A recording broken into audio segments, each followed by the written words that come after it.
On construit, on avance, on est en train de positionner nos objectifs de moyens, nos objectifs de performance pour aller, j'espère, aller chercher des résultats encore probants. Donc oui, on a Londres, Paris, et Paris, on a besoin d'aller chercher notre public, nos supporters. Donc on espère bien finir le World 7 Series, en sachant qu'on a envoyé quelques signaux plutôt intéressants.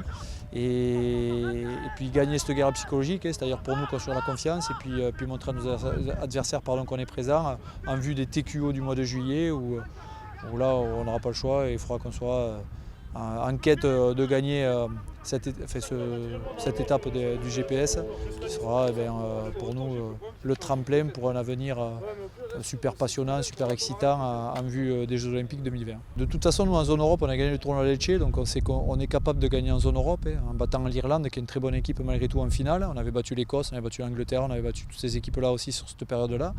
Donc on sait que sur la zone Europe, on est capable de battre n'importe qui, et on a envoyé des signaux maintenant, puisqu'on a réussi un bel exploit en gagnant les All Blacks. C'était arrivé 3 fois je crois sur le World 7 Series et une fois sur les Jeux mondiaux. Et je crois que la première fois, j'étais joueur moi à l'époque aux Jeux mondiaux d'Akita, c'était la petite parenthèse, mais voilà, c'est une belle performance, et d'envoyer ce signal à Hong Kong notamment, et après Vancouver malgré tout, qui était une belle performance aussi, de l'envoyer à Hong Kong dans la Mecque du rugby à 7, voilà, ça montre que les joueurs sont dans un bon état d'esprit, qu'ils sont à 200% dans le projet et qu'ils ont les compétences pour pouvoir bousculer n'importe qui.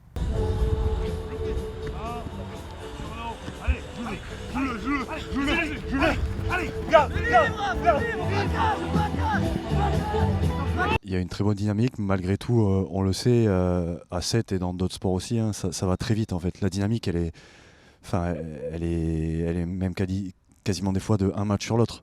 Là, on arrive à rester. Je pense que c'est plus une histoire d'état d'esprit dans lequel on a un petit déclic qui s'est passé.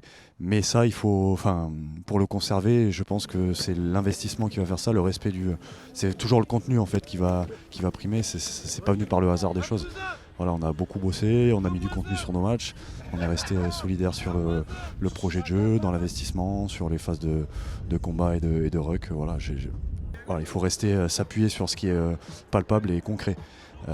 Se dire on va faire pareil, mais sans savoir les ingrédients réellement qu'on y a mis pour faire la bonne perf, ça, à mon sens, c'est pas comme ça qu'on peut réitérer les bonnes performances. Mais maintenant, le niveau s'est resserré, ça s'est nivelé par le haut.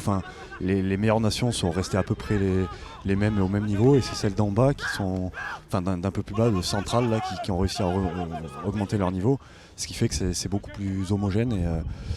Et ça permet d'être, ça reste très indécis, tout le monde peut battre tout le monde, et c'est ce qui fait aussi, je pense, la richesse de notre sport, qui est beaucoup d'incertitudes. Voilà, ça va vite, ça plaît à tout le monde, c'est spectaculaire, il y a de l'incertitude, c'est top quoi.